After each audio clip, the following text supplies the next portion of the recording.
ഭയങ്കര ഇമോഷണൽ, ഭയങ്കര engaging, one of the best. ഇപ്പം അടുത്ത കാലത്ത് ഇറങ്ങിയാലും വൺ ഓഫ് ദി ബെസ്റ്റ് മൂവീസാണ്. ആസിഫ് അലി തന്നെ. പിന്നെ വിജയരാഘവൻ അടിപൊളിയുണ്ടോ കണ്ടിരിക്കുക.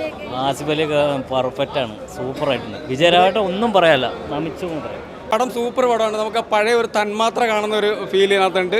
ആ ഒരു തന്മാത്ര കഴിഞ്ഞതിന് ശേഷം ഇങ്ങനൊരു സിനിമ ആദ്യമായിട്ടാണ് കാണുന്നത്. അപ്പോൾ നമുക്ക് ആസിഫിക്കയുടെ സിനിമയാണെങ്കിലും അദ്ദേഹത്തിന് നല്ല പെർഫോമൻസ് കാഴ്ചവെച്ചിട്ടുണ്ട്. കാരണം അദ്ദേഹത്തിന് കിട്ടിയ റോള് മികച്ച രീതിയിൽ തന്നെ ചെയ്തിട്ടുണ്ട്. പക്ഷേ നമുക്ക് എടുത്തു പറയാനുള്ള വിജയരാഘവൻ ചേട്ടൻ്റെയാണ്.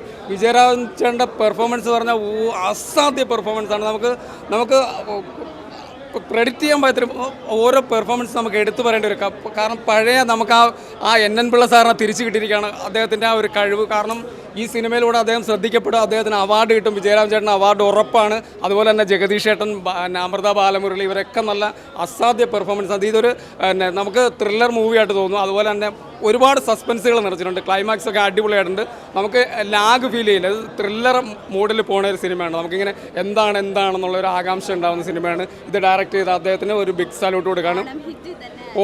ഓണം ഹിറ്റിൻ്റെ കൂടെ തന്നെയാണ് ഇതും ഓണം ഹിറ്റ് തന്നെയാണ്. ഇത് ഫാമിലി പടമാണ്. എല്ലാവരും ഒന്ന് കാണണം. പടം സൂപ്പർ ഹിറ്റ് ആവും. പടം ഒരു സസ്പെൻസ് ത്രില്ലറായിട്ട് എനിക്ക് തോന്നിയത്. അതായത് ഗംഭീരമായിട്ട് ആസിഫ് അലിയും അപർണ വർമ്മയും അവരൊക്കെ ചെയ്തിട്ടുണ്ട്. പക്ഷേ ഇവരെക്കാളും കൂടുതൽ ലീഡ് ചെയ്തിരിക്കുന്നതെന്ന് പറഞ്ഞാൽ എനിക്ക് തോന്നിയെന്ന് പറഞ്ഞാൽ വിജയരാഘവൻ്റെ ക്യാരക്ടറാണ്. പുള്ളിക്കാരൻ ഗംഭീരമായിട്ട് ചെയ്തിട്ടുണ്ട്. അതായത് ക്ലൈമാക്സിലൊക്കെ ഒരു ട്വിസ്റ്റും കാര്യങ്ങളൊക്കെ വന്നിട്ടുണ്ട്. അതൊക്കെ നമ്മൾ ഒരിക്കലും പ്രതീക്ഷിക്കാത്ത ഒരു ട്വിസ്റ്റും കാര്യങ്ങളായിട്ട് വന്നിട്ടുണ്ട്. എന്തായാലും കിടിലൊരു പടമായിട്ട് എനിക്ക് തോന്നുന്നു. എന്തായാലും തിയേറ്ററിൽ തന്നെ കാണാമെന്നുള്ള എല്ലാ സംഭവവും ഈ പടത്തിലുണ്ട്.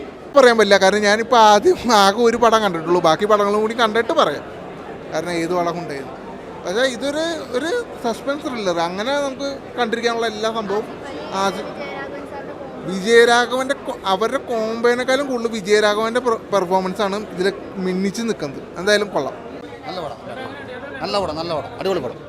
നല്ല ആസിഫ് അലി എല്ലാവരും കുടുംബമായിട്ട് പറഞ്ഞ് പിള്ളേർക്ക് എല്ലാവർക്കും കണ്ട് സംസാരിക്കാൻ പറ്റും. നല്ല അടിപൊളി പടമാണ്. ഇമോഷൻ നല്ല അതൊരു കാണണം, കണ്ടാൽ അതിൻ്റെ ഒരു ഇത് കിട്ടത്തുള്ളൂ. നല്ല അടിപൊളി സെറ്റ് പടം. നല്ലൊരു ചിത്രം. ഇതിൻ്റെ വിഷയം തന്നെയാണ് ആദ്യം തന്നെ കൈകാര്യം ചെയ്ത രീതി. സംവിധായകനെ ആദ്യം തന്നെ അഭിനന്ദനം അർഹിക്കുന്നു. പിന്നെ ആർട്ടിസ്റ്റുകൾ നമ്മുടെ ആസിഫ് അലിയും അതേപോലെ അപർണ ബാലമുരളിയും വിജയരാഘവേട്ടൻ്റെ ബെസ്റ്റ് പെർഫോമൻസ്, അതേപോലെ തന്നെ ജഗദീഷ് ചേട്ടൻ, അശോകൻ ചേട്ടൻ, കോട്ടയം രമേശ് ചേട്ടൻ, അങ്ങനെ ഒരുപാട് ആർട്ടിസ്റ്റുകളുണ്ട്. അവരെല്ലാവരും നല്ല രീതിയിൽ തന്നെ പെർഫോമൻസ് ചെയ്തിട്ടുണ്ട്. മറവിയെ കേന്ദ്രീകരിച്ച്, നമ്മുടെ മനുഷ്യൻ്റെ അവസ്ഥയായ മറവിയെ കേന്ദ്രീകരിച്ച് ഒരു ചിത്രം ഇത്ര കൈയടക്കത്തോടുകൂടി, ആദ്യം നല്ല സ്ലോയിലാണ് പോകുന്നത്. നമ്മളപ്പോൾ തോന്നും ഇതെങ്ങനെയാണ് തീരുന്നത് എന്നുള്ളത്. ക്ലൈമാക്സിലേക്ക് അടുക്കുമ്പോഴാണ് ഇതിൻ്റെ സ്റ്റോറിയുടെ ഈ ഒരു കഥയുടെ ബലം വരുന്നത്. തീർച്ചയായിട്ടും എല്ലാവർക്കും കാണാൻ പറ്റിയൊരു നല്ല ചിത്രം തന്നെയാണ് കിഷ്കിൻ്റെ കാണ്ഡം. പടം വന്നിട്ടില്ലേ, അതിൻ്റെ ഒരു വേറെ വെറൈറ്റി.